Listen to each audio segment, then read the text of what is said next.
Well, friends, hello everyone. Before the night carries you any further, take a slow breath. Let your shoulders drop. Let the noise of the present day fade. For a while, nothing modern needs your attention. This story begins with a question. What if you lived one quiet day in Victorian London? Not the loud London of factories and crowds, not the dramatic London of crime or urgency, but a single, ordinary day, lived gently, slowly, almost unnoticed, in the vast city of the 19th century. Imagine this like the opening of a calm historical film. At first, the screen is dark.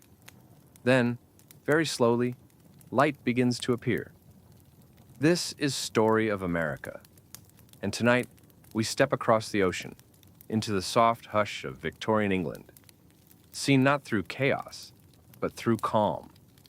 If you enjoy quiet historical night stories like this one, consider subscribing to the channel, leaving a like under the video, and sharing a comment. Your support helps this peaceful space continue, night after night. Now, let the world slow down. The year is the mid-1800s. London stretches wide in every direction, larger than any city before it. Brick buildings rise close together. Narrow streets wind between them. Gas lamps stand silent along the roads, still dark, still resting. It is early morning. The city has not woken yet. A pale gray light seeps into the sky, dissolving the last traces of night.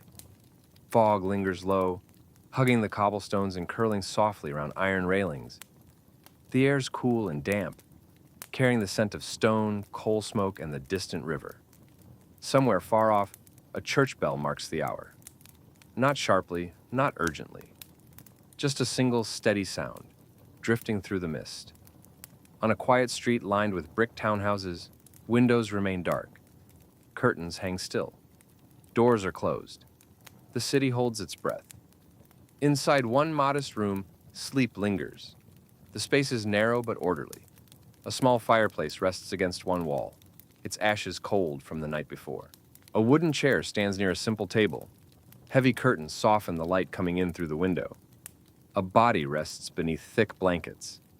Breathing is slow and deep, the kind of sleep that comes when the world has finally stopped asking for anything. Outside, the fog shifts. It moves slowly like water, revealing and hiding the street in turns. A carriage stands empty at the corner, its wheels damp with morning air. A horse shifts its weight gently, steam rising faintly from its breath. No engines, no electricity, no constant noise. Only the quiet presence of a city waiting to begin again. Inside, the sleeper stirs slightly. Not waking, just turning. The body responding to the slow return of light. Morning in Victorian London does not arrive with brightness. It arrives softly, with gray skies, with fog, with stillness. This is how an ordinary day begins. Not loudly, not dramatically, but gently, patiently, allowing the night to fade at its own pace. You're safe here. You're allowed to slow down. You're allowed to rest as this quiet day begins. Dressing in this world is a quiet ceremony of layers. Each piece of clothing has weight, texture, purpose. Nothing is pulled on quickly. Nothing is thrown aside carelessly. Fabric is folded, buttons are fastened, seams are smoothed by hand. The body becomes ready for the day, one careful motion at a time. A shirt first. Cotton or linen, slightly rough, cool against skin. Sleeves slide down arms with a soft whisper of fabric. The collar's adjusted, not for fashion, but for comfort. Then, a waistcoat, darker, sturdier, its buttons small and firm beneath the fingertips. A coat hangs nearby. It is heavier than the others, smelling faintly of damp wool and city air. It has absorbed the world outside, the fog, the smoke, the quiet work of yesterday. When it is lifted and placed on the shoulders, it feels like stepping into a familiar role, becoming part of the city again. Shoes are pulled on. Leather is stiff in the morning, then yields.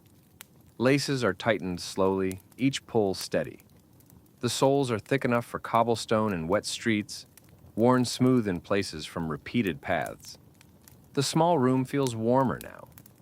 Not bright, not cheerful in a modern way, but softened by coal heat and the simple order of morning routine.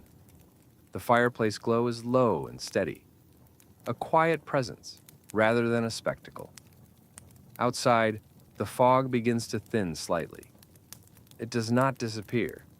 It never truly disappears in London. It only shifts, revealing more of the street for a moment, then covering it again. Buildings appear and fade like memories. Iron railings gleam with dampness. Stone steps shine softly, slick with morning air. A sound comes closer now. Hooves. A horse moves somewhere nearby, slow and controlled. The rhythm is gentle.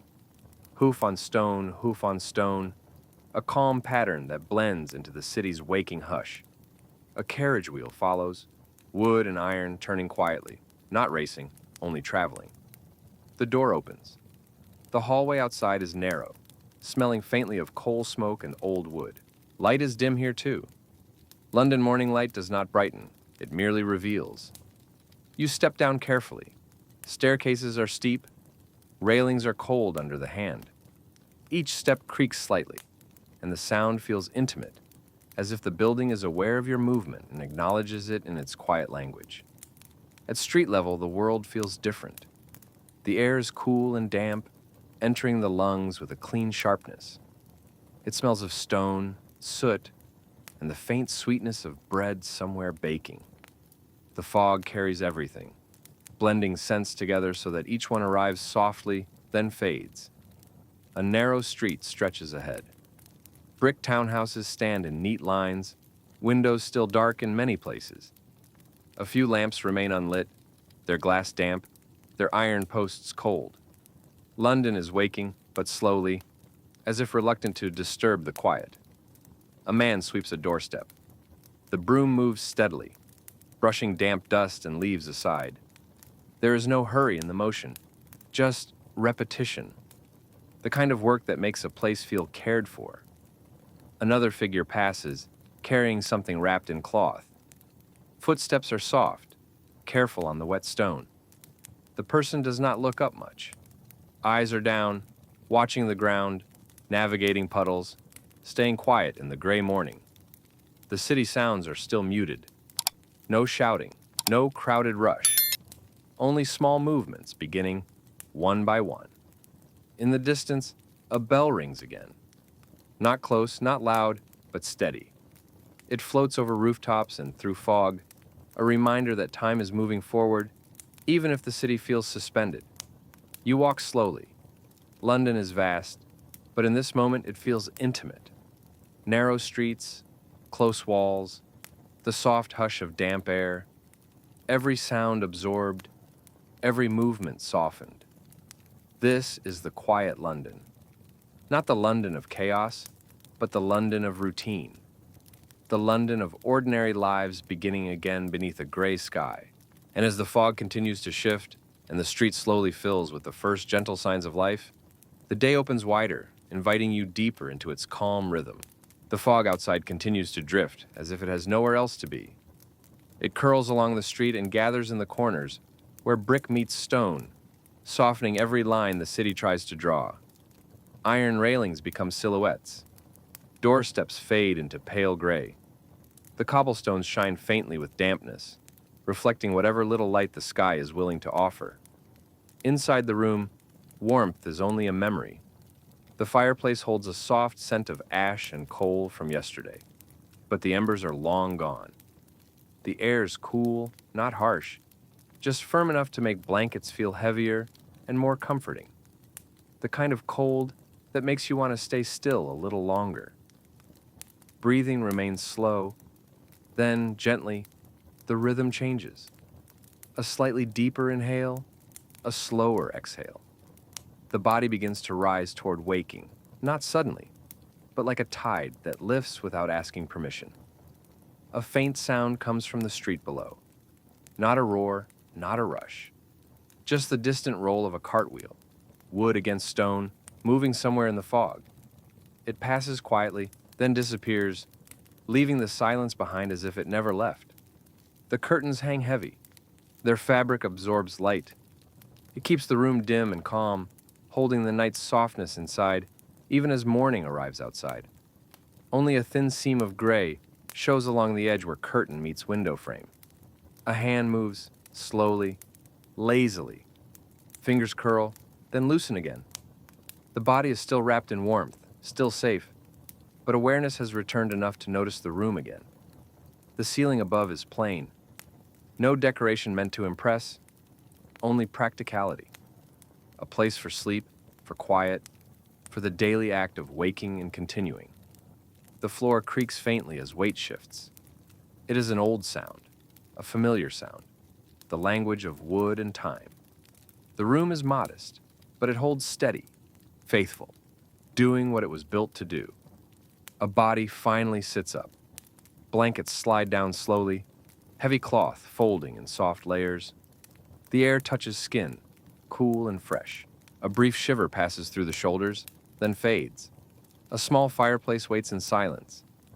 It does not demand to be lit, but it promises comfort if it is. A coal scuttle sits nearby, dark and simple.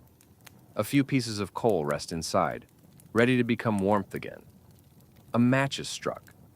The flare is brief and bright against the dim room. It snaps softly, then steadies as flame finds the match head. The little light feels dramatic in such quiet, like a tiny sunrise in the hand. Coal catches slowly. It does not blaze like wood. It begins with a faint glow, then deepens. A low warmth spreads outward, steady and patient. The room begins to soften around the edges again. On the table, a few objects sit neatly. A simple cup, a small plate, perhaps a folded cloth. Things used every day, placed with care, not cluttered, not forgotten. In Victorian London, even modest life often carries a sense of order, because order is a kind of comfort.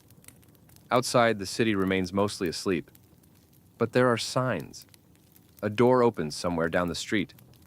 A soft footstep on stone. A murmur of voices carried by fog. The sounds are distant, muted, respectful.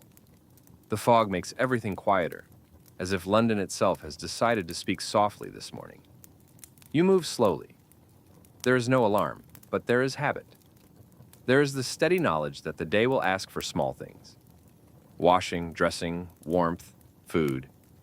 The day will not begin with excitement. It will begin with routine. Water is poured into a basin. The sound is gentle and hollow, echoing softly in the quiet room. Hands dip into the cool water, then lift, droplets falling back in slow taps. A cloth wipes the face, and the coolness clears the last softness of sleep. And now, morning has begun. Not with brightness, but with gray light. Not with noise, but with distant movement. Not with urgency, but with slow, patient ritual. This is Victorian London, at the quiet edge of dawn. The morning draws you forward through streets that feel washed and quiet. London's stone and brick hold moisture the way cloth holds water. Everything glistens faintly, not brightly, but with a soft sheen that makes the city look as though it has been polished by fog. The air is cool enough to wake the senses, yet gentle enough to feel safe, like a calm hand on the shoulder. As you walk, the street begins to change. Not suddenly, not dramatically, but gradually. A narrow lane opens into a slightly wider road. The buildings shift from small townhouses to taller brick fronts with shop windows on the ground floor, their glass dim and gray, still mostly empty of light. A bakery door is cracked open. Warmth spills out in a thin ribbon. Not enough to heat the street, but enough to bring scent. Fresh bread, yeast, a faint sweetness. The smell touches the air and then dissolves into the fog, but it lingers in the mind like a gentle promise. A boy carries a basket. It is not a dramatic sight, not a scene meant to inspire pity or admiration. Only a small figure moving steadily, hands gripping wicker, shoulders used to the weight. He steps carefully around a puddle, then continues on without looking up. Somewhere nearby, a shopkeeper lifts shutters, Wood scrapes softly. Metal hinges creak. The sound is brief, then swallowed by the morning. The shop interior remains dark, but the act of opening it feels like the city slowly opening its eyes. The cobblestones beneath your feet are uneven. They press through the soles of your shoes in a gentle pattern, grounding you in every step. Water sits in the shallow dips between stones, reflecting pale sky and the blurred shapes of buildings above. A carriage passes slowly, not racing, not splashing wildly. It moves with control, wheels turning in a calm rhythm, hooves tapping steadily. The driver sits still and quiet, shoulders hunched slightly against damp air. As it passes, the sound of wheels grows softer until it disappears completely into the fog. Everything in this world seems to fade rather than end. Even sound behaves like mist. A voice carries briefly, then dissolves. A footstep appears, then disappears. A bell rings in the distance, then becomes memory. You turn a corner and find a market street beginning to wake. Stalls are not fully set yet, but people are preparing. Cloth is unfolded carefully. Crates are lifted into place. A basket of vegetables is set down, damp and earthy. The colors are muted by fog, but they are there. Dark greens, pale browns, dull reds. A woman adjusts her shawl. The fabric settles around her shoulders like an extra layer of warmth. She moves with quiet purpose, no hurry in her hands. She speaks softly to someone nearby, and their response is equally low, as if the morning demands gentleness. The air here carries many scents at once. Coal smoke, faint and ever-present, damp stone, fresh produce, bread, and somewhere, the sharper scent of fish from a cart near the edge of the street. But none of it feels harsh. The fog blends it all, softening edges, turning the city's usual intensity into something calmer, something almost dreamlike. This is the London that can feel cinematic without feeling loud. The camera, if it existed, would move slowly here, a gentle pan along wet cobblestones, a soft focus on hands arranging goods, a slow pull back to reveal the street in mist. The sky remains gray, but the gray is not depressing. It is comforting. It makes the world feel quieter. It lowers the brightness and invites the eyes to rest. As you stand for a moment, letting the morning breathe, you realize something simple. Even in a city this enormous, life can still be lived gently. Even here, ordinary routines can be slow. Even here, a quiet day can unfold like a soft story. And as the market street continues to wake and the fog drifts through it like a slow river, you move forward, deeper into the calm rhythm of Victorian London. The market does not burst into life, it unfurls. Like a cloth being smoothed over a table, like a curtain being opened slowly to let in gray light. The street becomes busier by degrees, never all at once. The fog keeps everything gentle. It hides the far end of the road, so the world feels smaller than it is, contained, manageable, quiet. A vendor lifts a crate. Wood scrapes softly against stone. The crate settles with a dull thud. Hands adjust it, turning it slightly so the contents face outward. Potatoes, turnips. A few onions with papery skins that catch the light in small, dry glints. Another stall opens with cloth stretched tight. The fabric is damp at the edges from the air. It hangs in simple folds, not decorative, only practical. The stallholder pulls a cord and the cloth shifts, creating a small roof. In a city that often feels wet, even a little shelter matters. Footsteps gather. Soft leather on stone, boot soles on damp cobbles.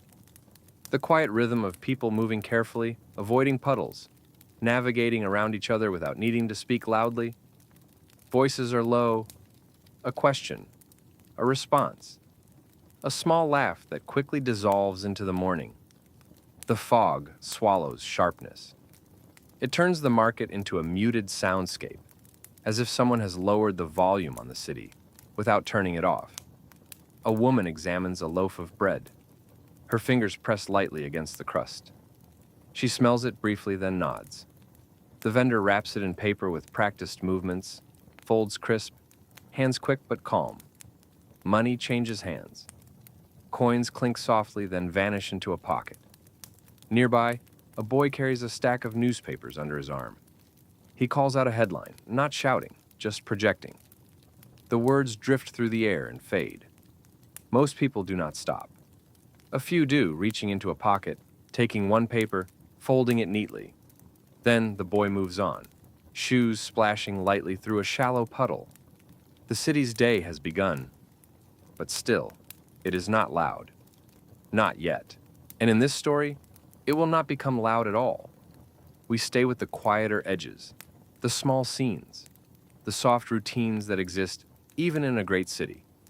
You continue walking, past stalls and baskets, past barrels dark with damp, past bundles of firewood stacked near a doorway. Every surface carries texture here.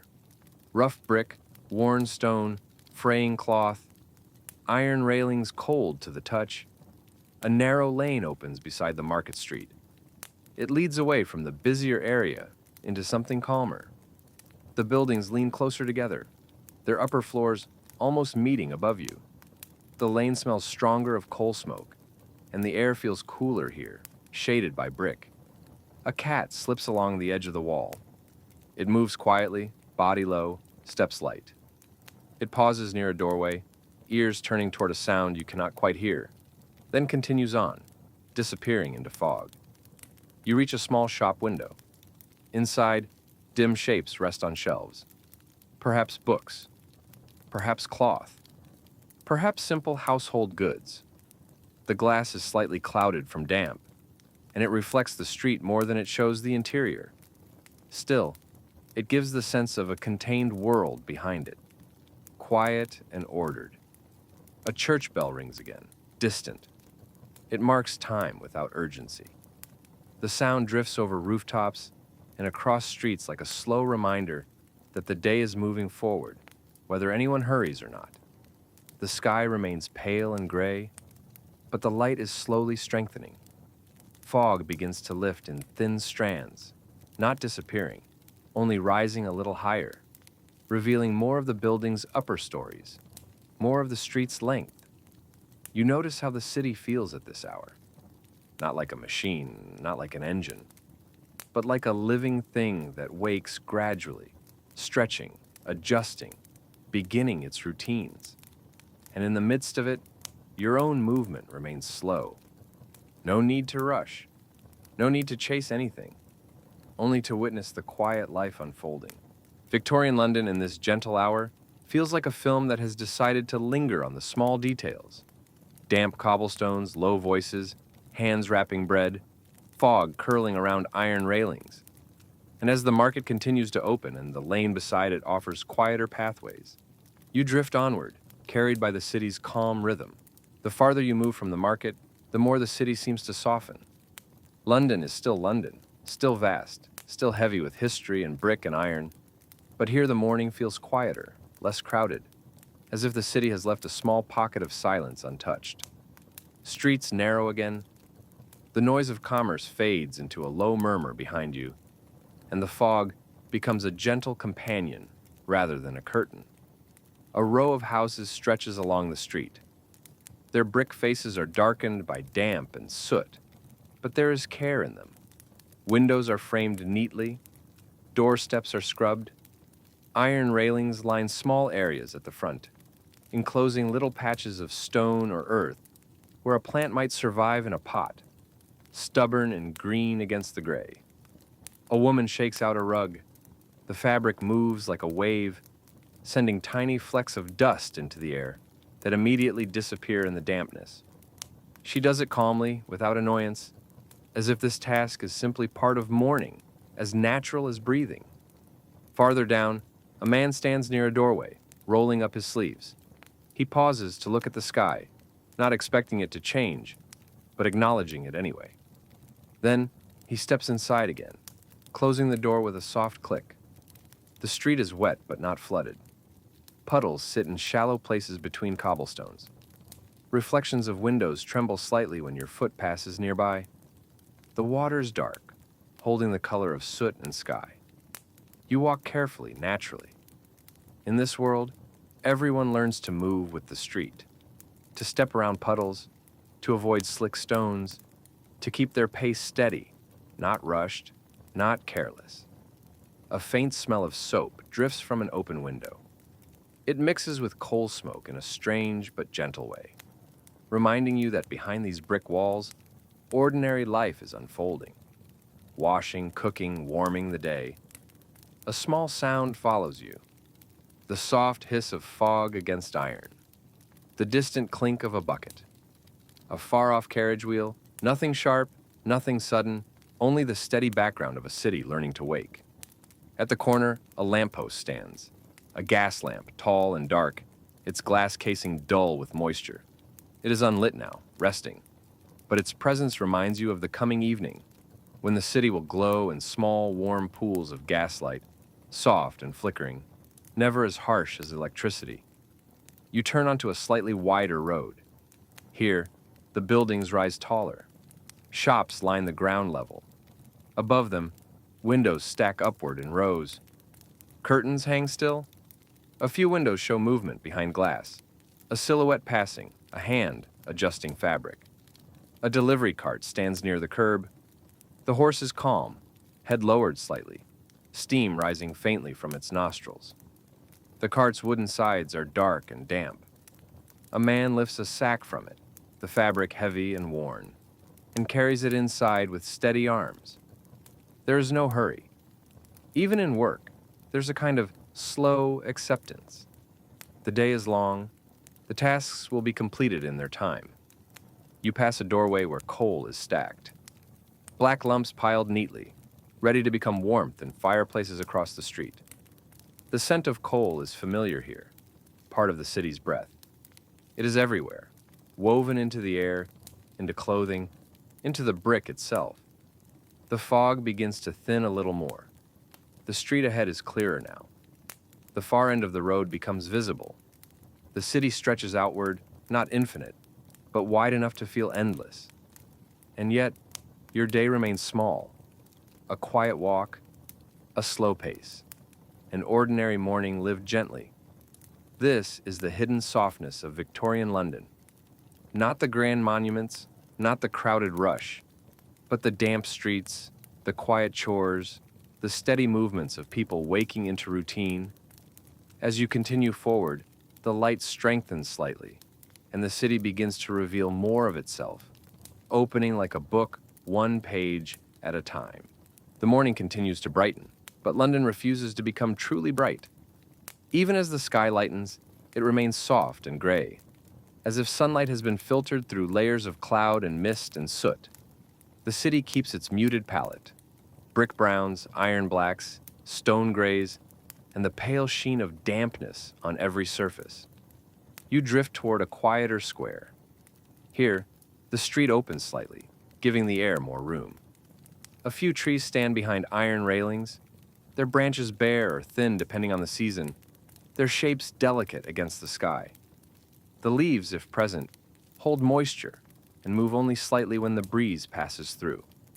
In the center, a small patch of ground sits enclosed, a modest attempt at greenery in a city built of stone. It looks calm, not lively, not wild. Just there, like a soft breath in the middle of brick. A bench sits empty. Its wood is dark from damp, its iron arms cold and curved. It waits quietly, ready to hold someone who needs a moment of rest. In this moment, it holds only silence. A figure crosses the square slowly. A man in a dark coat, hat pulled low, hands tucked in pockets. His footsteps are measured. He does not rush. He moves as if he has walked these streets every day of his life, and perhaps he has.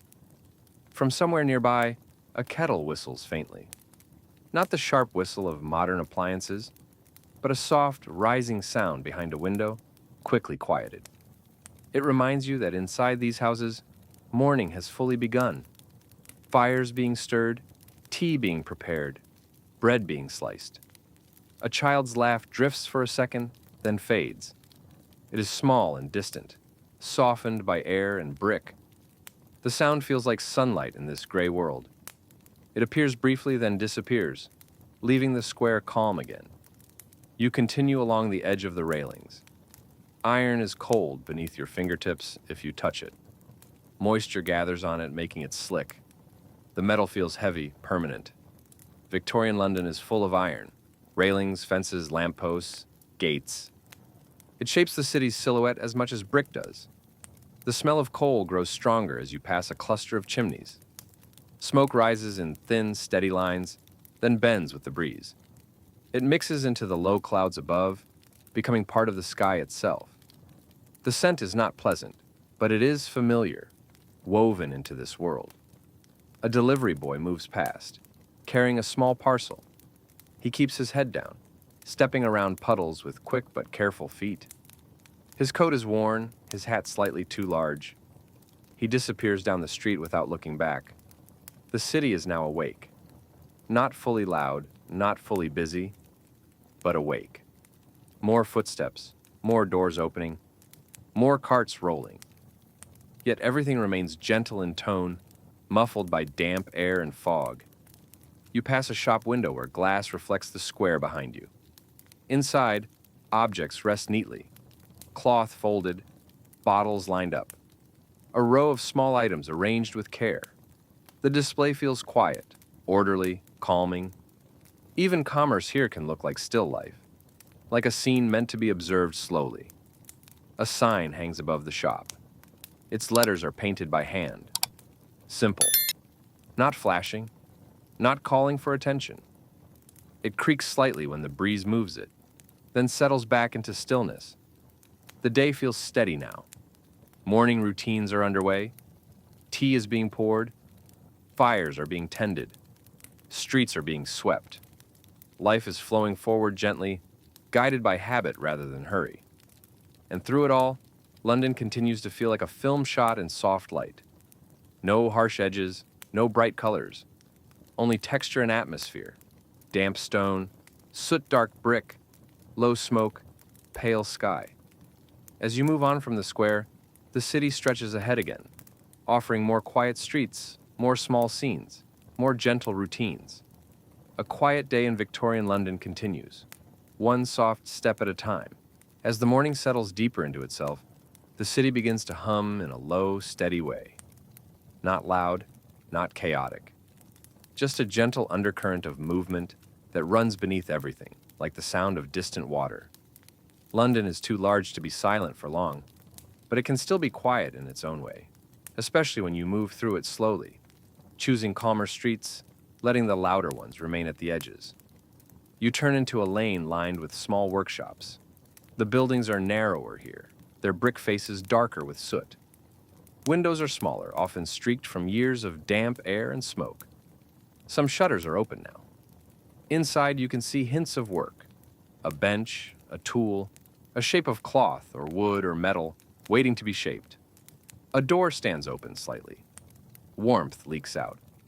Not dramatic heat, but the kind that comes from a small fire kept alive for working hands.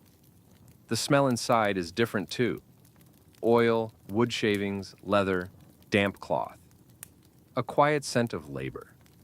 A man lifts a piece of metal and sets it down. The sound is muted, softened by the walls. It is not hammering, not clanging loudly, only a careful placement, a small beginning. Work has started, but gently.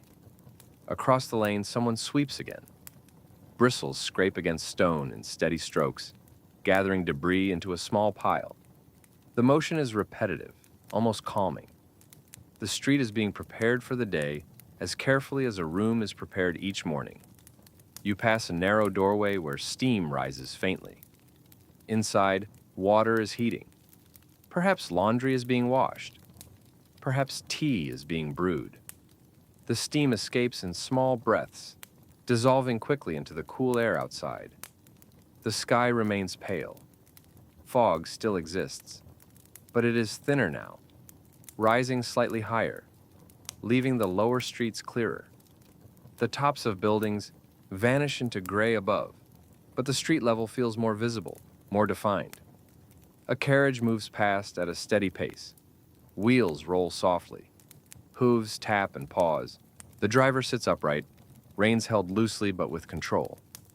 The horse moves calmly, accustomed to wet stones and narrow spaces. The carriage does not splash wildly.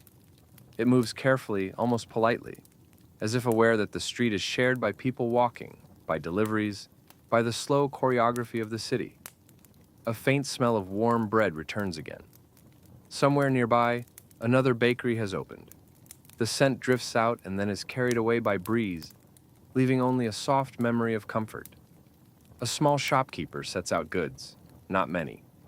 Just a few items arranged neatly. A bucket, a broom, simple tools. Nothing shiny. Nothing calling loudly to be bought. The act feels more like opening a home than opening a business. You notice the small details that make this city feel real. The damp edge of a brick wall where rain has stained it darker. The worn step in front of a door, polished smooth by countless feet. The iron ring on a wall where a horse might be tied. The slight tilt of a signboard, always leaning in the same direction. These details are quiet but constant, and they make the city feel lived in, human, imperfect. The soundscape remains soft. Footsteps, a distant wheel, a low voice, the faint clink of a bottle inside a shop. Nothing sharp, nothing sudden. Each sound arrives, then fades, making room for the next. This is the calm pulse of Victorian London. Not the headlines, not the grand events. Only the ordinary reality of people beginning their day, each in their own small space, each carrying their own quiet routine. And as you continue walking through lanes that smell of damp brick and coal smoke, the day moves forward, steadily, gently, toward midday. By late morning, London feels fully awake, yet still softened by its own atmosphere. The fog has not vanished, but it has lifted enough to reveal longer stretches of street. The sky remains pale and overcast, a high ceiling of gray that keeps the light even, calm, and flattering in a quiet way.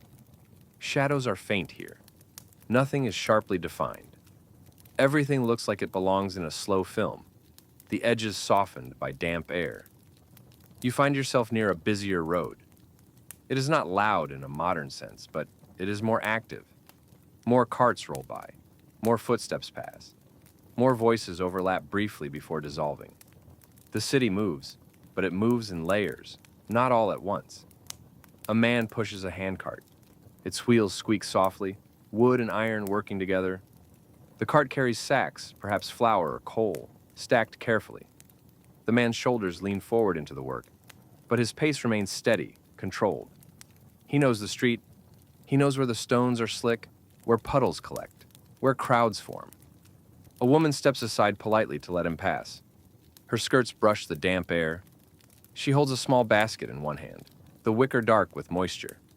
She pauses near a shop window and looks in briefly, eyes quiet, then continues on. A doorway releases a stronger scent of coal smoke. Someone inside has fed their fire. The smell is thicker here, lingering in the air, clinging to brick. It mixes with other scents: warm bread, wet wool, soap, and the faint metallic tang of iron. You pass a public house, still quiet at this hour. The windows are dim. The door is closed. Its sign hangs above, painted and weathered. It sways slightly in the breeze, creaking softly, then stills. Nearby, a street vendor has set up. A small cart, a few items arranged neatly. Perhaps roasted chestnuts in colder months, their smell sweet and smoky. Perhaps fruit in warmer times, dull-colored under the gray sky. The vendor's hands move slowly, adjusting the display, making it inviting without shouting. The cobblestones here are more worn. They have been walked over for decades, polished in places by wheels and feet. Water sits between them, reflecting pale light. Your steps feel grounded, each stone offering a slightly different surface beneath the sole. A boy darts past, then slows again. He moves quickly for a moment, energy contained in a small body, then remembers himself and becomes quieter, stepping carefully again. He disappears into the flow of the street. Even movement here is shaped by the city. Narrow spaces teach people to be aware. Wet stone teaches them to be careful. Fog teaches them to be patient. A bell rings somewhere distant and steady. It marks the hour, but it does not push anyone. London keeps its own pace. The bell is simply part of the city's breath, a reminder that time exists, even if it is not being measured by everyone. You pause near a bridge rail. Beyond it, the river lies hidden in mist, but you can sense it. The air smells faintly of water, heavier and cooler. Somewhere below, you hear the soft suggestion of movement, the river continuing its long work of carrying the city's reflections away.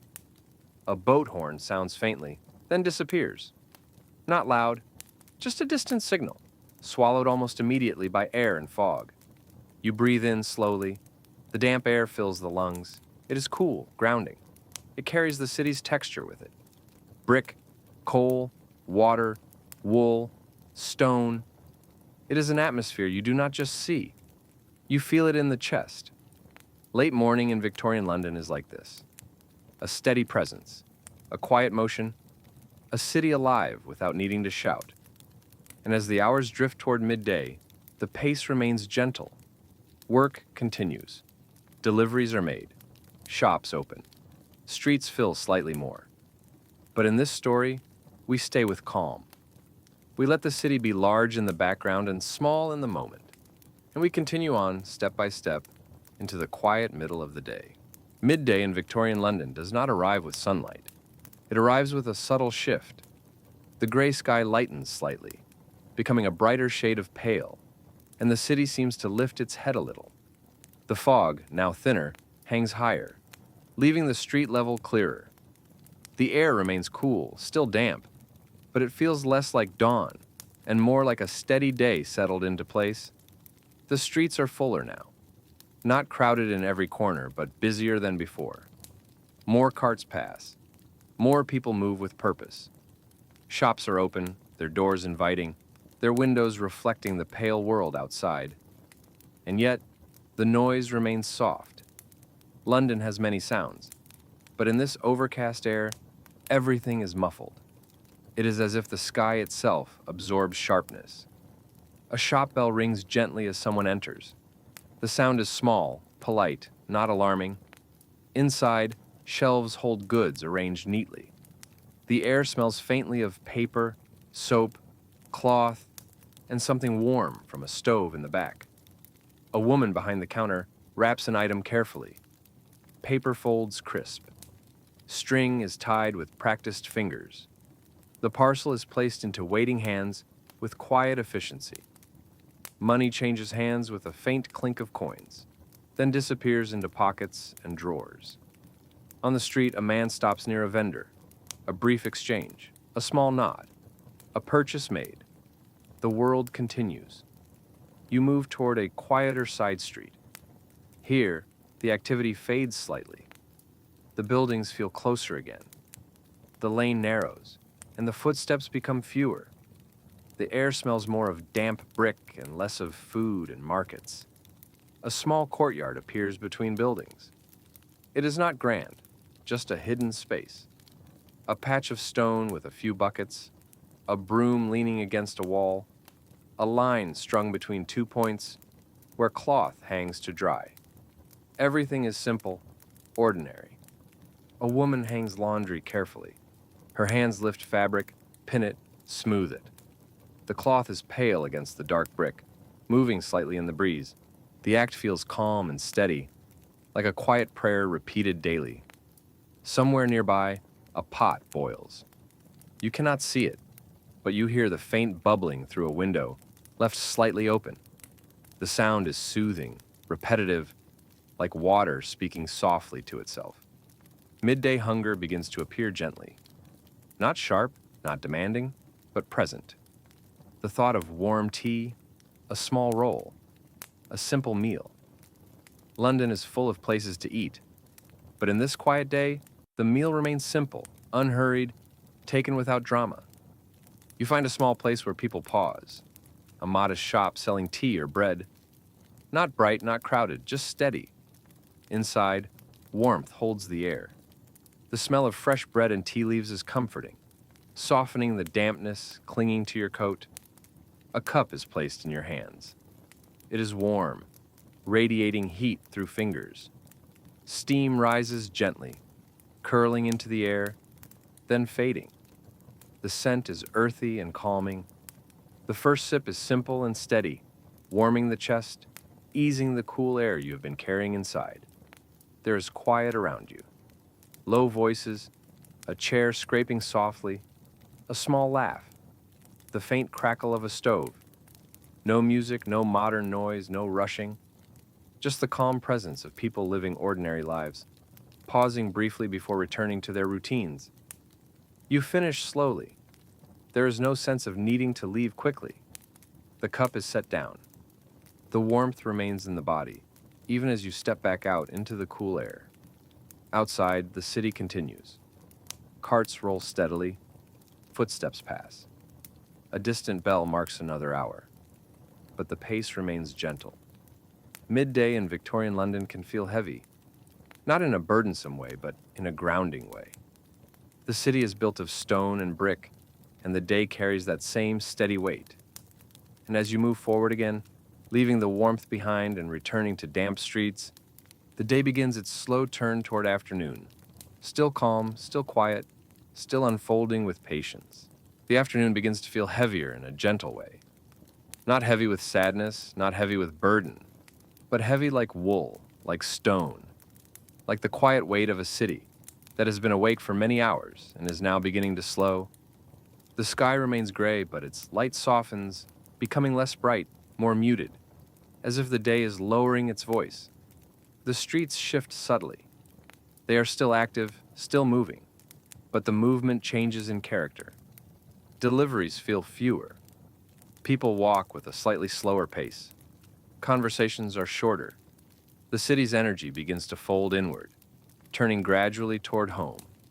You pass a row of gas lamps. They stand unlit, their glass damp, their iron posts dark against the pale sky. But even unlit, they feel like a quiet promise of evening. Soon, flame will live inside them, small and warm, turning the streets into pools of gentle light. For now, they wait. A carriage passes more slowly now. The driver sits steady, shoulders relaxed, reins held with quiet control. The horse's coat is darkened by dampness. Hooves tap softly, each step careful on wet stones. A shopkeeper begins to tidy his doorway. He sweeps the step again, gathers loose scraps, pulls a small sign closer to the wall. The movements are calm, methodical, like someone preparing for an ending that is not sad, only natural. The air cools slightly. You notice it against your face. The breeze has changed, carrying less of midday's softness and more of evening's crispness. It moves through your coat, brushing the skin at the neck, reminding the body that the day is moving toward night. The smell of cooking becomes more present. It drifts from windows, from back doors, from small unseen kitchens behind brick. It is a comforting smell, not overpowering. A slow simmer, bread warming, tea brewing again. Each scent arrives softly, lingers briefly, then fades into the damp air. A small street opens into another quiet square. The trees here are still. Their branches barely move. The iron railings around them hold tiny beads of water that catch the dim light. The bench that was empty earlier now holds someone sitting quietly, head slightly bowed, hands resting in their lap, simply existing in the calm of the afternoon. You continue walking, not searching, not rushing, just moving. Victorian London can feel overwhelming when you move quickly through it. But when you move slowly, it becomes a series of small scenes, each one quiet enough to hold in the mind without strain. A damp doorway, a cat's still gaze, steam rising from a window, a broom sweeping stone. The light grows warmer at the horizon. Not sunlight, but the faint hint of dusk. A subtle change in the gray. The city's edges begin to darken slightly. The bricks look deeper in color. Shadows begin to collect again near doorways and beneath railings. A bell rings, distant. It marks time, but it also feels like a gentle signal that the day is moving on. Not a command, just a reminder. The streets begin to feel more intimate as dusk approaches. Windows glow faintly from within in some places, where a fire has been built. A curtain shifts. A silhouette moves behind glass. These small signs of home begin to appear, and they make the city feel less like a machine and more like a place of quiet lives.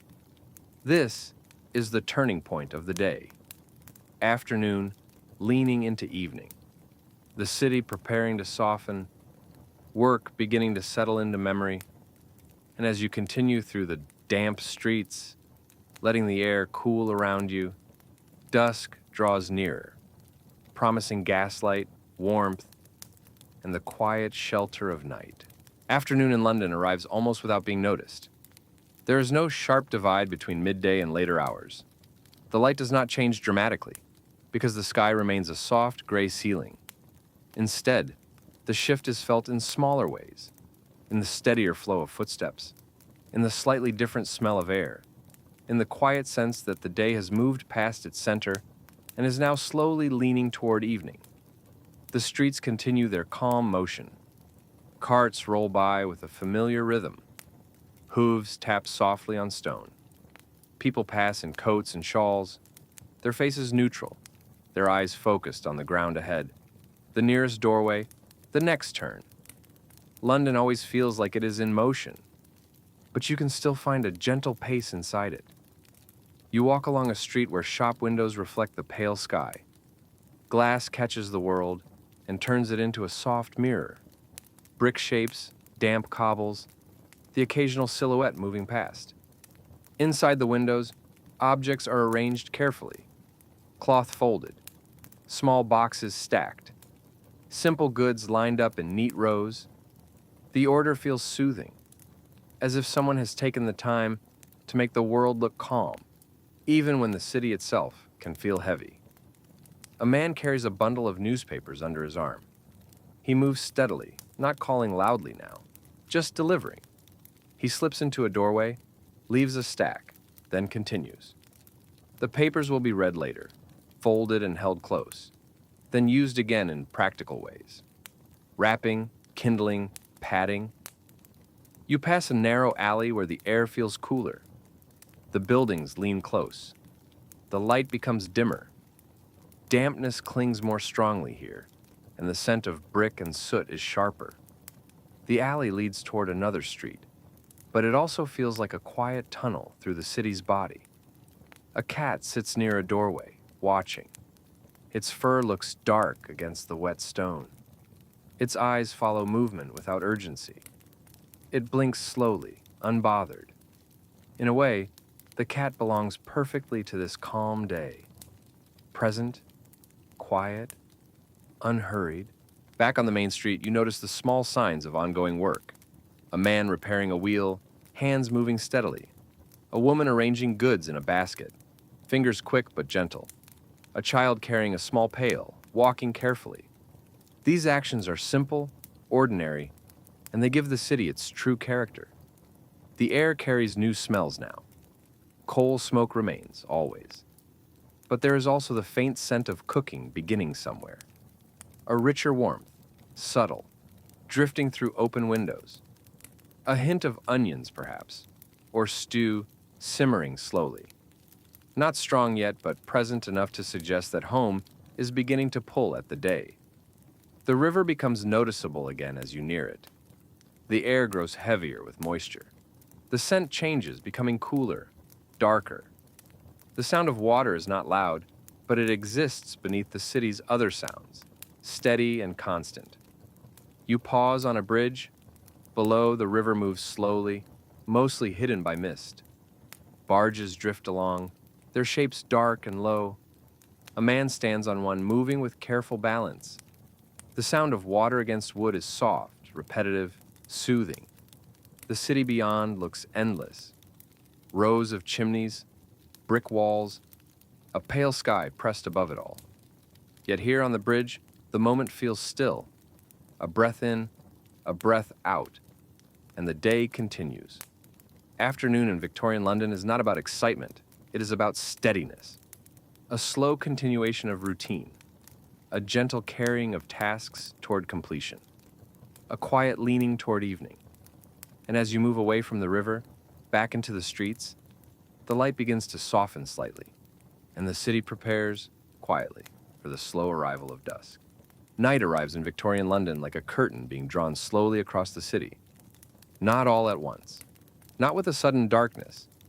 It thickens in layers, deepening the shadows between gas lamps, softening the outlines of buildings until they feel like shapes carved from charcoal. The glow of each lamp becomes more important now, each one a small island of warmth in a wide, damp sea of night. The fog grows heavier. It drifts in slow curls along the street, rising and falling as if breathing. Around each gas lamp, it forms a halo, turning light into something soft and round. The lamps do not pierce the darkness, they comfort it. The street beneath them shines. Wet cobblestones reflect gold in broken patterns. Puddles mirror the lamps and turn them into trembling circles when a footstep passes nearby. The city's surface feels alive with quiet reflections. You walk slowly. There is no reason to rush. Night in this world is not crowded with entertainment and bright noise. It is a time to return inward, toward warmth, toward rooms lit by fire and candle, toward simple routines that prepare the body for sleep. A carriage passes, but it feels quieter now. The horse's hooves are muffled by damp stone. Wheels roll softly. The carriage lantern glows faintly, and its light moves across the fog for a moment, before fading behind you. A doorway opens briefly. Warm air spills out, carrying the scent of food and coal smoke. A figure steps outside, adjusts a coat, then steps back inside. The door closes again, and the street returns to its quiet. Windows glow softly. Here and there, behind curtains, you see firelight moving, shadows of people crossing a room, someone leaning over a table, someone lifting a kettle. These glimpses are brief and private, like little scenes in a film that you are allowed to witness for only a second. The city feels enormous, but the night makes it feel intimate. Darkness reduces distance. Fog shortens the world. Gaslight creates small circles of safety. You pass a narrow lane where the fog thickens. The buildings lean close together and the street becomes darker. The dampness smells stronger here, mixed with brick and soot. Your footsteps sound louder only because the space is smaller, but even then, they are soft. At the end of the lane, a familiar street returns. A wider road, more lamps, more gentle glow. The warmth of the lamps feels comforting, like returning to a lit room after stepping into a dark hallway. A lamplighter is visible again in the distance. He checks a flame, adjusts it slightly, then moves on. His work is quiet and steady. He makes the night safer, softer, easier to walk through. You feel the pull of home now, not as a dramatic longing, just as a natural desire. The body wants warmth, the mind wants quiet. The night encourages rest. You turn toward a row of townhouses. The brick fronts are dark, their windows mostly glowing faintly. Iron railings shine with moisture. Stone steps lead up to doors, and the doors themselves look solid and heavy, built to keep the damp and cold outside. You climb a small set of steps. The stone is slick, but you move carefully. Your hand touches the iron railing, cold and wet. The door opens with a soft creak, and warm air greets you immediately. Inside, the hallway is dim. The smell of coal smoke is stronger here, but comforting now, because it means warmth. A small lamp or candle glows faintly, enough to guide the way. Shadows rest along the walls, deep and calm. You step inside fully. The door closes behind you with a quiet, solid sound. The street and its fog remain outside. The world narrows to warmth and shelter. Upstairs, a room waits, a fireplace, a small table, a chair, curtains drawn. The kind of room that holds quiet nights faithfully. You are inside now. And as the city continues its slow, damp night outside, you begin your own evening routine, preparing to let the day fade into rest. Inside, the warmth feels immediate, like stepping into a softer world. The hallway is dim, lit by a small flame that trembles gently. Shadows rest along the walls, deep and calm. The air carries the scent of coal smoke and old wood, not sharp, but familiar. It smells like shelter, like rooms that have held countless evenings and will hold countless more. You move quietly through the house. Footsteps are softer on the wooden stairs than on cobblestones.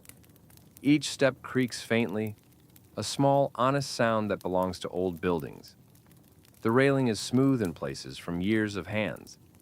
The wood holds warmth better than stone, and the body relaxes as it climbs. At the top, the room waits. The door opens into a modest space. A small fireplace, a table, a chair, a basin, curtains drawn tight against the damp night. The window glass reflects only darkness and faint gaslight outside, turning the city into distant glow. The fireplace holds ash from earlier. Not fully cold, perhaps, just quiet. A coal scuttle sits nearby, waiting. A few pieces of coal are added with care, placed, not thrown. A match is struck, and the flame appears briefly, bright against dimness. Coal begins to glow, slowly, patiently.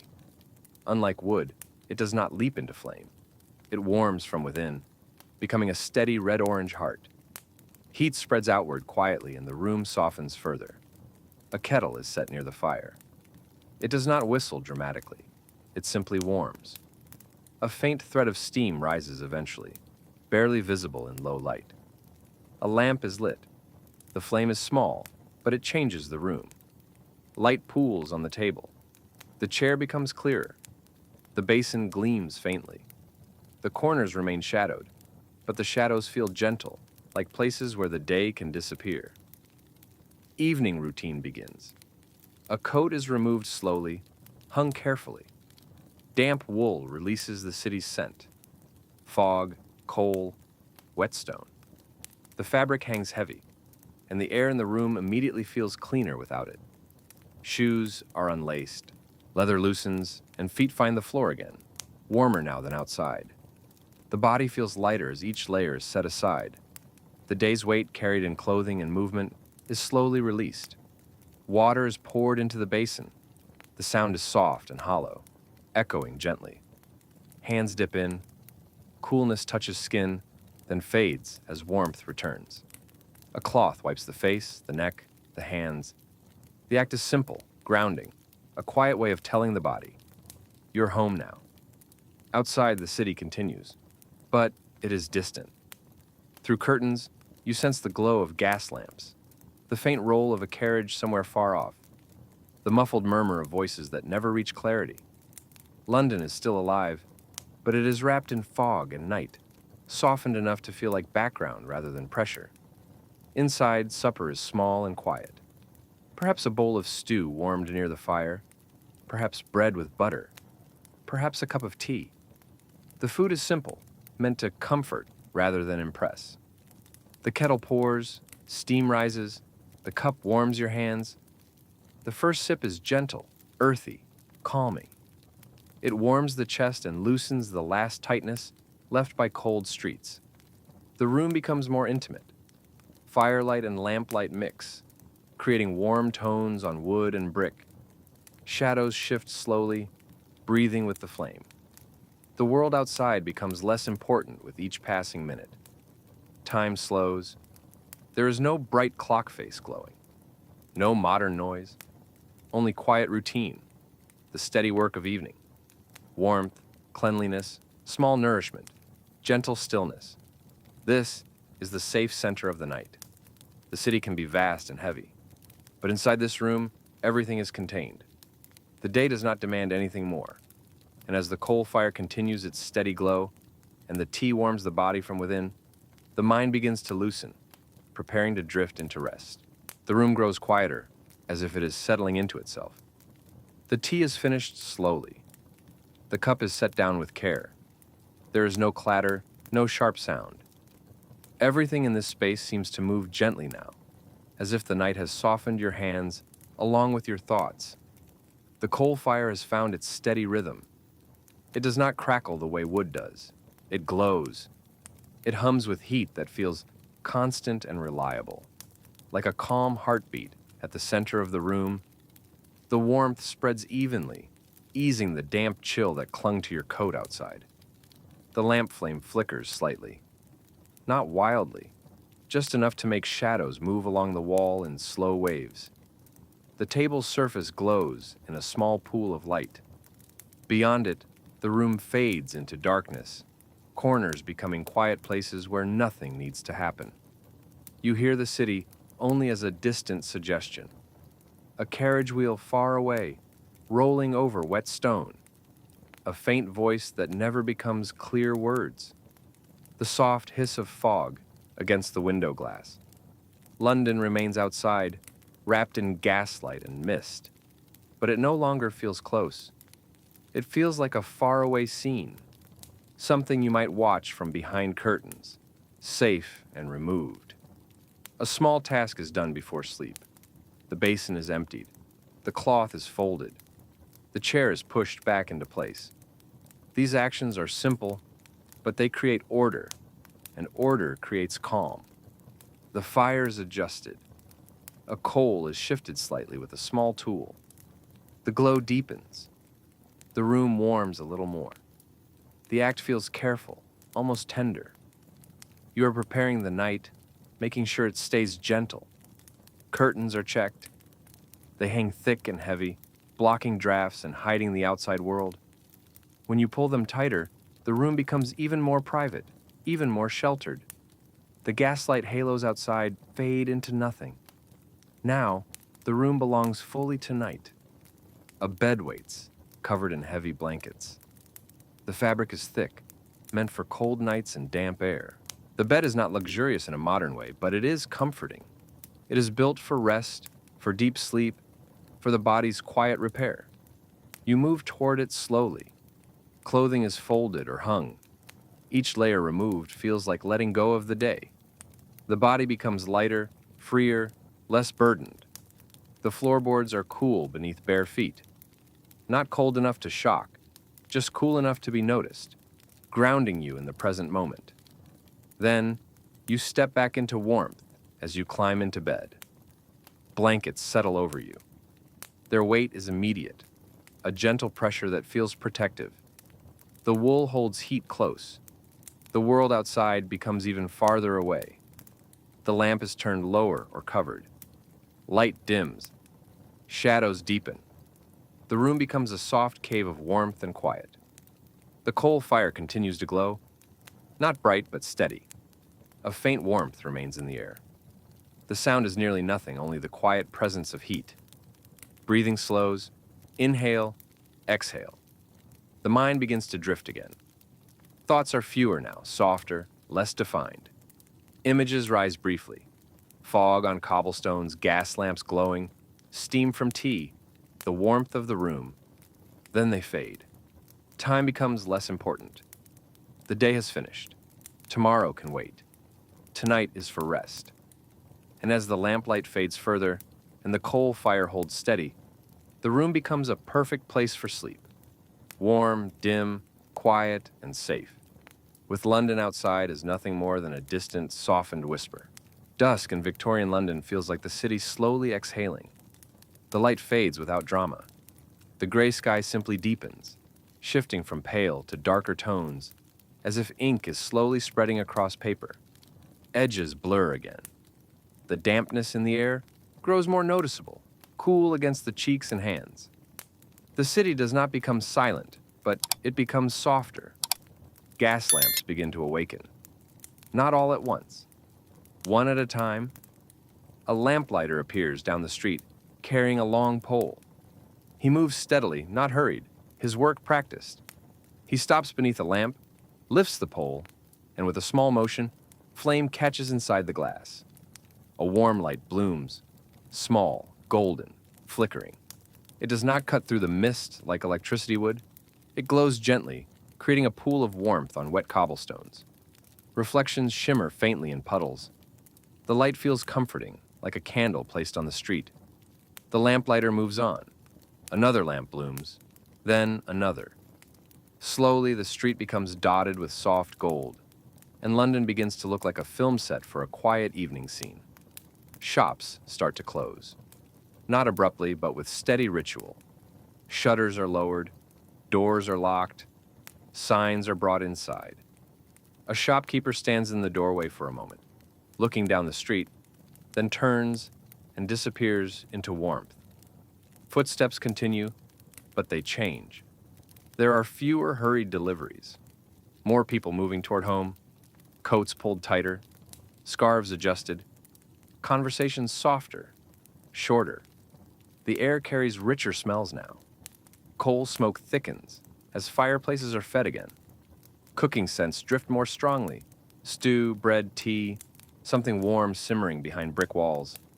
The smells mingle and settle in the damp air, making the city feel alive in a comforting way. You walk past a window glowing from within. Curtains hang partially drawn. Inside, firelight flickers. Shadows move gently on the wall. A silhouette leans over a table. The scene is private, quiet, ordinary, and yet it feels cinematic, like a moment you could watch for a long time without needing anything to happen. Outside, the street remains calm. Carriages still pass, but more slowly. Hooves tap softly, wheels roll steadily. The sound echoes lightly between brick buildings, then fades as the carriage disappears into the mist. A cat crosses the street, its body low and smooth, paws silent on wet stone. It pauses under a gas lamp, fur catching a faint warm highlight, then slips into shadow again. The fog returns thicker now. Evening invites it back. It curls around the bases of lampposts, drifts through the street like slow smoke, and softens the glow of gaslight into halos. The whole city looks dreamlike, muted, gentle. You find yourself near the river again. The air grows colder, heavier with moisture. The river is mostly hidden, but its presence is undeniable. It smells darker, like wet wood and stone. A faint sound comes from below. Water moving against the embankment, slow and steady. A barge passes in shadow. Its outline is low and quiet. A lantern on board glows faintly, a small warm dot moving through darkness. The sound of water is soothing, repetitive, like the city's heartbeat slowing. Dusk continues to deepen. The sky becomes a darker gray blue. The gas lamps stand out more. Their warm pools of light gather on the street, making the world feel smaller and safer. This is the beginning of night. Not a sudden fall, a gentle settling. And as you walk beneath the first fully lit gas lamps, with fog curling at your ankles and warm light reflecting in puddles, the city feels calm enough to rest within. The quiet day is ending, and London is preparing to become its nighttime self. Soft, flickering, and slow. The first minutes in bed feel like a slow sinking. Not falling, not slipping, but settling. The mattress accepts your weight with quiet patience. The blankets press gently, heavy enough to comfort, not heavy enough to trap. Warmth gathers around you in layers, and the body begins to understand, without words, that the day is finished. The room is dim now. Only a faint glow remains, either from the coal fire or from a small lamp turned low. Light does not reach far. It stays close to the hearth, close to the table, leaving the rest of the room to dissolve into shadow. Shadows here are not threatening. They are soft. They are still. They are part of the room's calm. Outside, the city's presence becomes more distant. Through thick curtains, you cannot see the street, but you can sense it faintly. A faraway carriage, a muffled hoofbeat, the gentle hiss of damp air. London continues, but it is wrapped in fog and gaslight, softened until it feels like a dream happening somewhere else. The coal fire glows steadily. It does not crackle. It does not pop. It is quiet heat, slow heat, the kind that keeps the room comfortable through the night.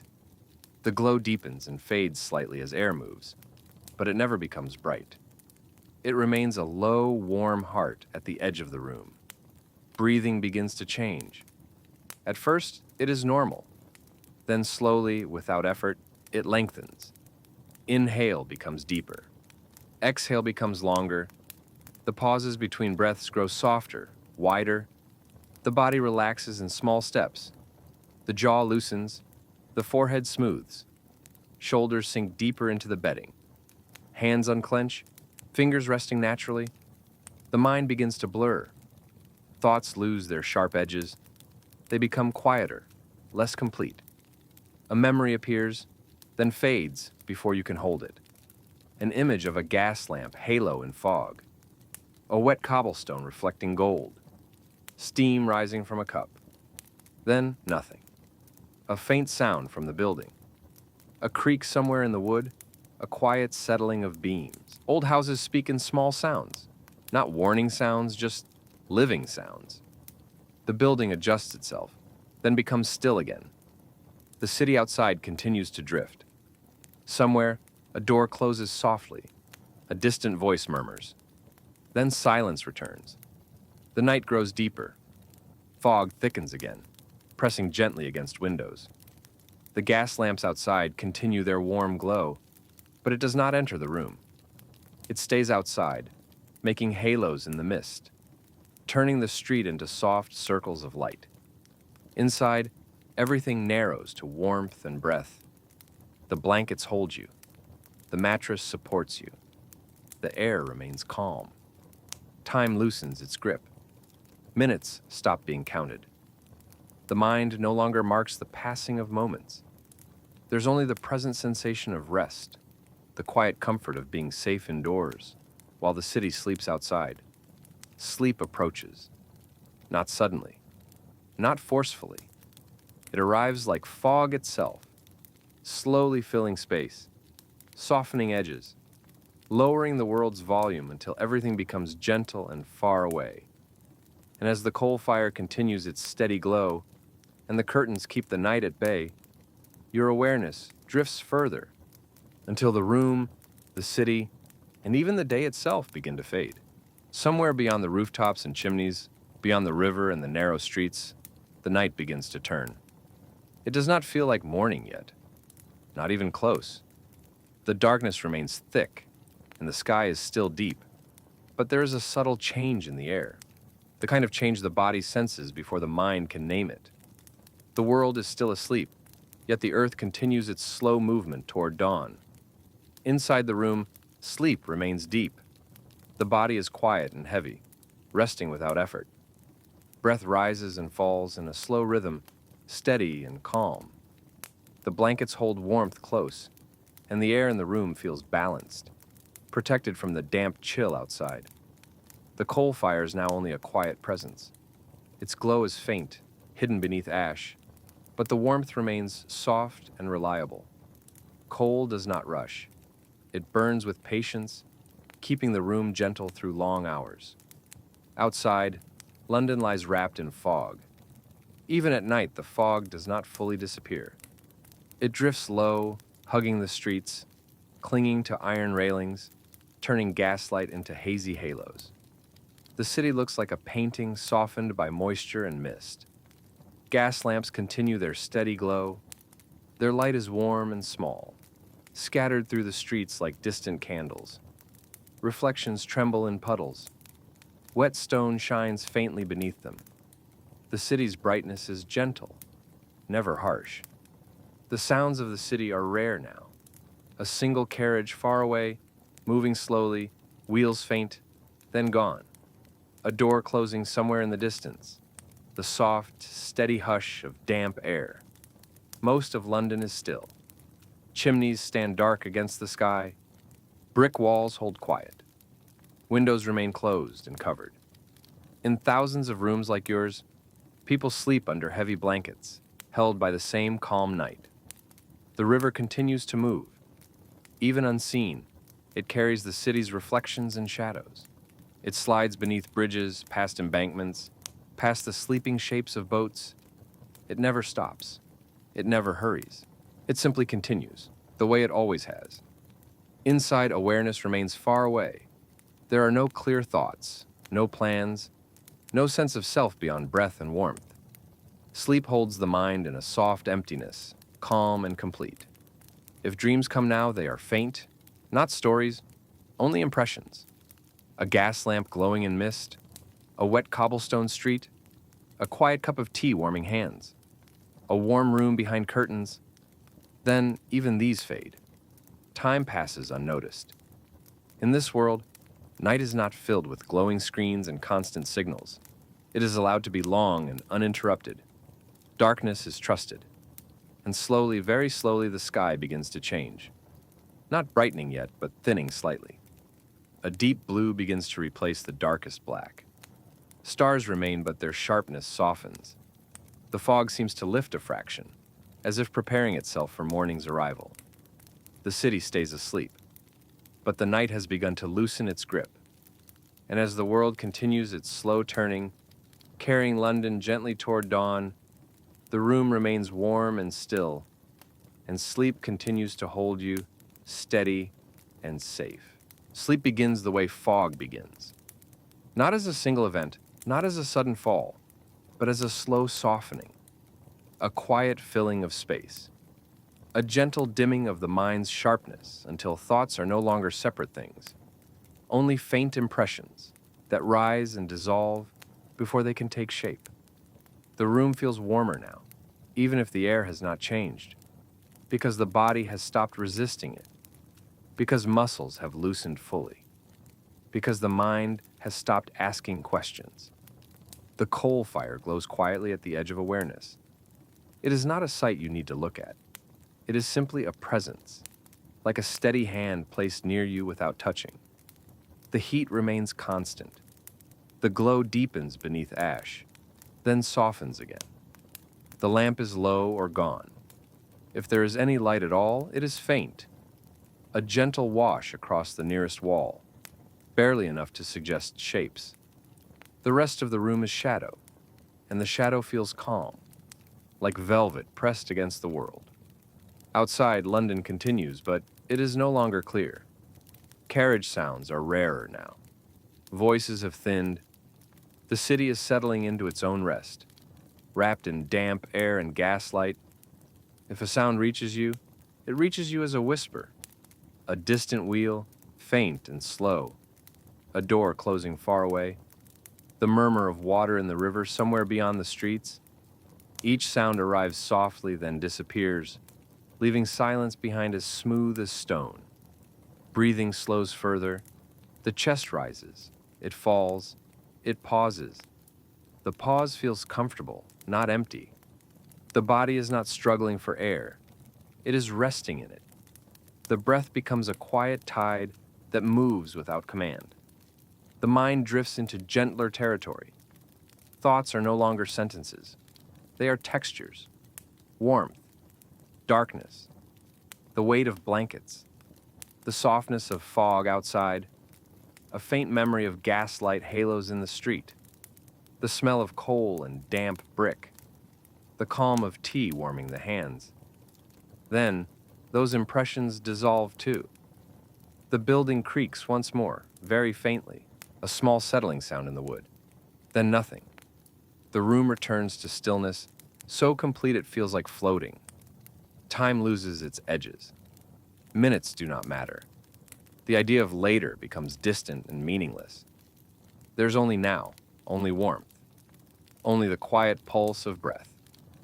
In Victorian London, night can feel heavy in the streets. But inside a room like this, night becomes shelter. Thick curtains keep the damp air away.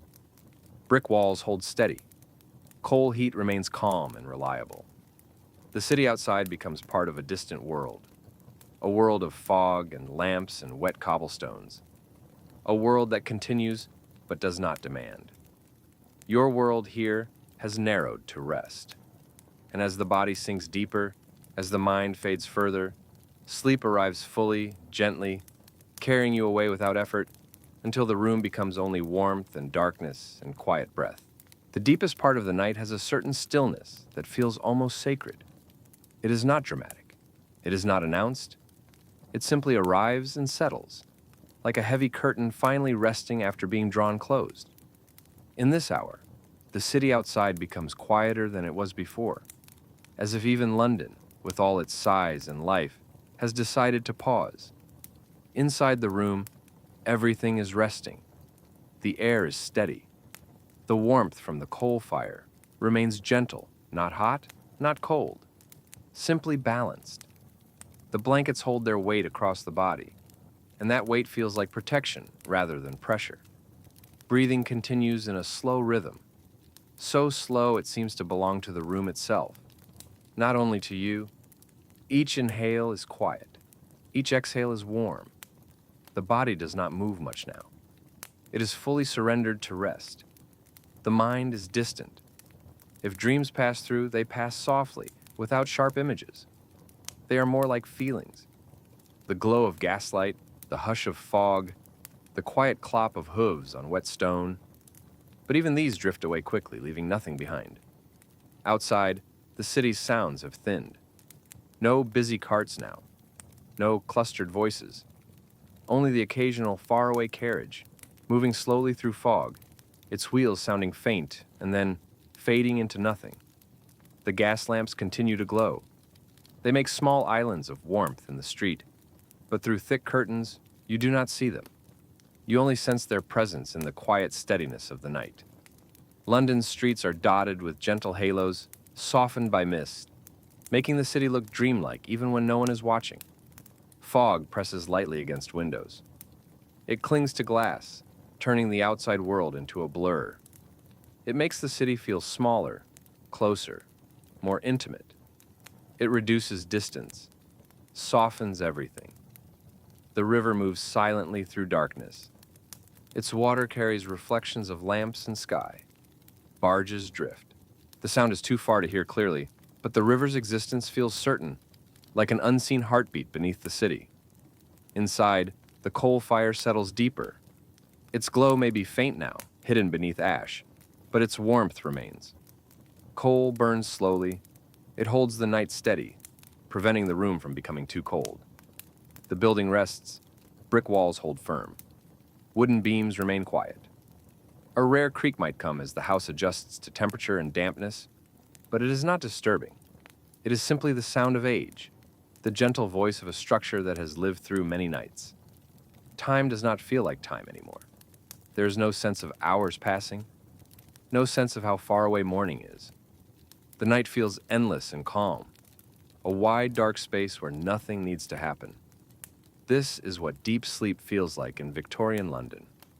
Not the city of headlines, not the city of urgency, but the city softened by fog, quieted by gaslight, held together by brick and routine, a place where, behind curtains, behind doors, behind walls, people rest the way they always have, deeply, quietly, trusting the night to pass on its own. And as the deepest hours continue, the room remains still and warm. The city outside remains muted and distant, and sleep holds everything gently without interruption. The hour before dawn in London feels like the city is holding its breath. Night is still deep, but the darkness has shifted into something softer, less absolute. The sky above the rooftops is no longer the pure black of midnight. It has become a deep, quiet blue, like ink diluted in water. Stars remain, but they look fainter now, as if they are beginning to step back politely. Fog continues to drift through the streets. It moves slowly, curling around iron railings and lampposts, pooling at the base of brick walls. In some places it thickens, in others it thins, but it never leaves completely. It is part of London's night, as natural as stone and smoke. Gas lamps still glow. Their warm halos look softer now against the changing sky. Light trembles in puddles and wet cobbles reflected in broken patterns, like scattered gold. The street itself feels empty, quiet, waiting. Carriages are rare now. If one passes, it passes like a ghost. Wheels soft, hooves muffled, lantern dim. Then it is gone, swallowed by fog, leaving silence behind. Inside the room, sleep begins to lighten slightly. Not waking, not thinking, but shifting. The breath changes first. It becomes a touch deeper, a touch more active. The pauses between breaths shorten. Awareness rises closer to the surface, still gentle, still quiet. The blankets remain warm. Their weight is comforting. The body stays still beneath them, protected from the damp air outside.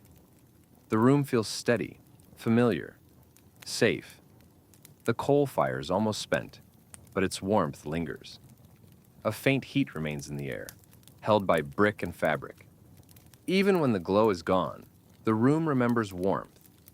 Outside, the sky continues to change. The deep blue grows a shade lighter near the horizon. It is not bright, not morning yet, but there is a faint suggestion of pale gray beginning to form where rooftops meet sky. Chimneys become clearer silhouettes. Their shapes stand against the lightening background, like quiet markers of the city.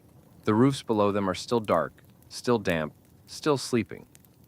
In the distance, a bird stirs. Not singing yet, just a rustle, a small movement in some unseen tree or on some hidden ledge. The world is preparing itself to wake, but it does so carefully, quietly, as if respecting the last softness of night.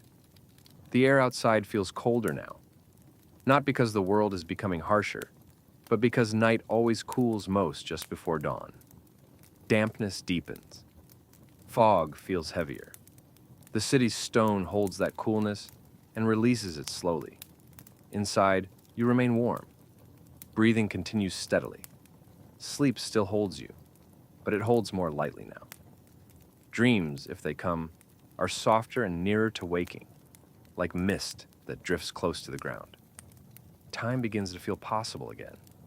Not urgent, not measured by clocks, just a quiet forward motion, like a slow tide turning. This is the edge of morning, the last deep hush of night. The calm pause before the first door opens, before the first fire is stirred, before the first kettle warms. And as the horizon continues to lighten and London's fog shifts gently through empty streets, sleep remains calm and steady, letting the night finish its work in peace. Dawn begins in London like a slow wash of pale color across wet stone. It does not arrive with bright sun. It arrives with a gentle thinning of darkness, with a soft gray rising behind rooftops and chimneys. The sky becomes a lighter shade of blue, then a muted gray, as if morning is stepping into the city quietly, careful not to wake it too suddenly. Fog changes with the light. It becomes more visible, not less. It turns from darkness into shape. It glows faintly where gas lamps still burn, creating soft halos and gentle gradients. The mist looks like it is made of breath and water, drifting in slow, patient curls. The gas lamps continue to glow, but their light feels less dominant now. In the deep night, they were islands. Now, they are small, warm notes in a wider, paler world. Their reflections still tremble in puddles, but the puddles now also reflect the sky, turning silver and gray. The streets remain mostly empty, but the city is beginning to stir. A door opens somewhere far off, the sound faint and distant. A step follows, then another. The footsteps are careful on wet stone, slow and quiet, and then they fade. A chimney begins to smoke. Thin, pale smoke rises, almost blending with fog. It carries the familiar scent of coal waking again. That steady London scent that will soon settle into everything. Brick, cloth, hair, hands. The rooftops become clearer. Tiles and slates show faint texture. The edges of buildings sharpen slightly. The city's outline returns, not harshly but gently, like a drawing slowly coming into focus. Somewhere in the distance, a bell rings. It is not loud, not demanding. It floats across the city, carried by cool air, and it feels like a soft announcement. Morning has begun. Birdsong starts in small pieces. One call, then another, farther away. Not a chorus yet, just scattered notes, tentative, as if the birds are testing whether the city is ready to listen. The air is coldest now. This is the moment just before day warms. Dampness clings to everything. Iron railings feel colder. Stone steps shine slick. The fog feels heavier against skin. Inside the room, sleep loosens further. Breathing shifts, a deeper inhale, a gentle exhale. Awareness rises closer to waking without rushing. The body remains warm beneath blankets, protected from the chill outside. The room is still dim. Curtains block most of the growing light, but a faint gray glow begins to gather at their edges. The fabric looks lighter in tone, less deep, as if it is slowly being painted by morning. The building makes a small sound, a faint creak in wood, a subtle settling, not alarming. Just the house, acknowledging the change in temperature and light, adjusting itself for a new day. Outside, a cartwheel rolls softly in the distance, not close but present. A low wooden rumble over wet stone, moving slowly, carefully, then fading again. The city's first routines are returning. Fires being stirred, water being carried, shops being prepared. People stepping out quietly into damp streets. London does not wake with brightness. It wakes with movement and smoke and soft gray light. And as dawn continues to spread across rooftops, turning the fog into a pale veil, the night finally begins to release its hold completely, letting the quiet day start again. Morning in Victorian London feels like the city is slowly remembering itself. The sky is brighter now, but still overcast, still soft. Fog remains, though it has lifted higher, turning the upper floors of buildings hazy and distant.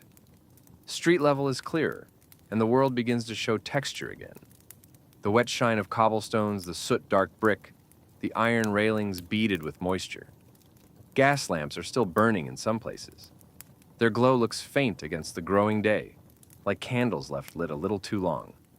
Soon they will be turned off, but for now they remain, warm points in the cool gray air. The street is no longer empty. A few figures move through it now, spaced apart, quiet, wrapped in coats. Footsteps are careful on damp stone. A cart rolls slowly, wheels squeaking softly, the sound rising and fading as it moves past.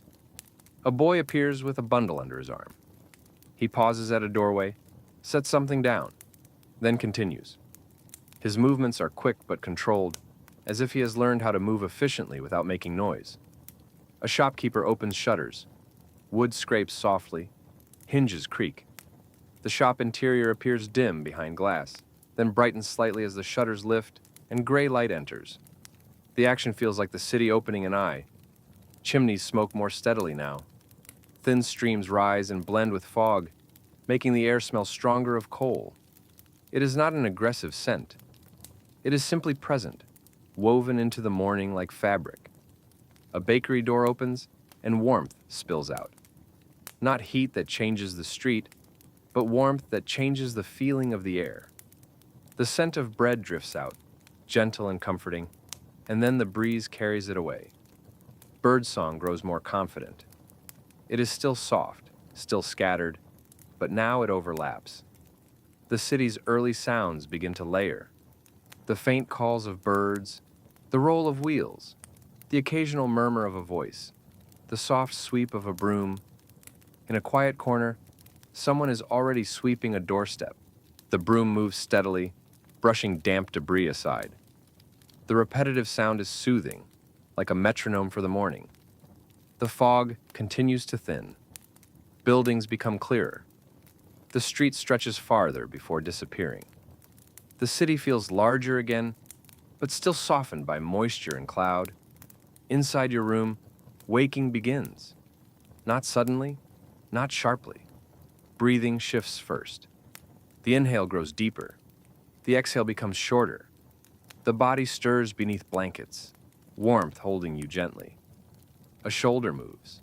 A hand adjusts the edge of the cover. The mind remains quiet, still floating near sleep. Light presses faintly through curtains now. It turns the fabric a pale gray, outlining folds and texture. The room is no longer night dark. It is morning dim, the gentle half-light that makes everything feel calm. The coal fire is nearly finished. Its heat lingers, but the glow is faint or gone. The room is cool at the edges, warmer beneath blankets. The air smells faintly of ash and coal, softened by the long night. A sound from outside reaches you more clearly now. A cart passing closer. A door closing. A short exchange of voices. They're still quiet, but the city is unmistakably waking. This is the beginning of another ordinary day. Not bright and cheerful, but steady. Not loud and dramatic, but alive. Victorian London does not need sunlight to wake. It wakes through routine, through hands lighting fires, through shops opening shutters, through bread warming in ovens, through footsteps returning to wet streets. And as your own body rises slowly toward waking, the calm of the night remains near, folded into the morning like a soft blanket that is not quite ready to be set aside.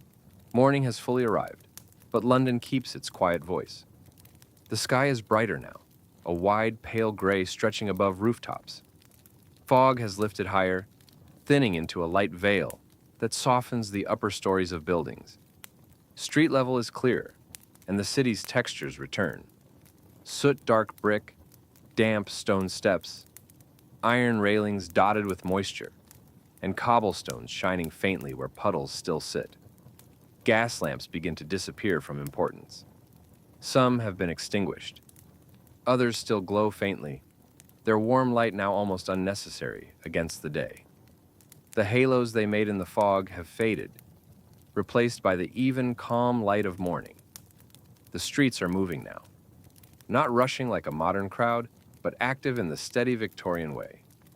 A handcart rolls by. A delivery man carries sacks into a doorway. A shopkeeper arranges goods behind a window. The city is waking into routine, into work, into ordinary life. A bakery sends out warmth again. A ribbon of bread scent drifts into the street, mixing with coal smoke and damp air. It is comforting, familiar, and it fades gently as you pass. Somewhere, a broom scrapes stone. A doorway is cleaned. A small patch of street is made tidy. This quiet work is everywhere in the morning, like the city is smoothing its own surface before the day becomes fuller. Inside, you wake slowly. The blankets are heavy and warm, holding the last softness of night. The air outside them is cooler, fresh and damp. You breathe in, and the scent of ash and coal lingers faintly, reminding you of the steady fire that carried you through the dark hours. A small stretch.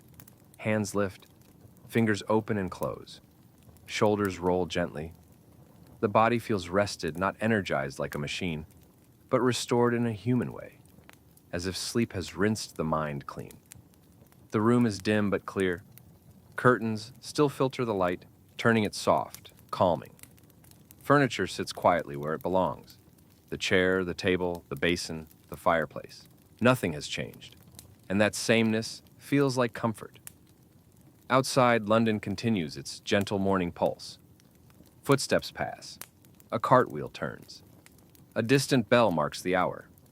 Birdsong lingers, small and scattered. The world is awake, yet it does not feel demanding. And that is the quiet truth of this day. Even in a city as enormous as Victorian London, there are pockets of calm.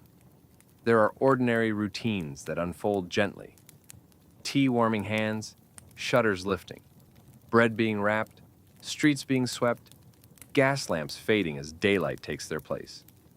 This has been one quiet day, a day lived in soft gray light, in damp streets and warm rooms, in fog and gaslight and steady routines. And now, as the day stands fully present, you do not need to follow it any further. If you are still awake, let your thoughts remain slow and soft. If sleep has already found you, let it hold you longer. Let the story fade like fog, lifting from cobblestones like gaslight dimming in the morning. Thank you for listening. Good night.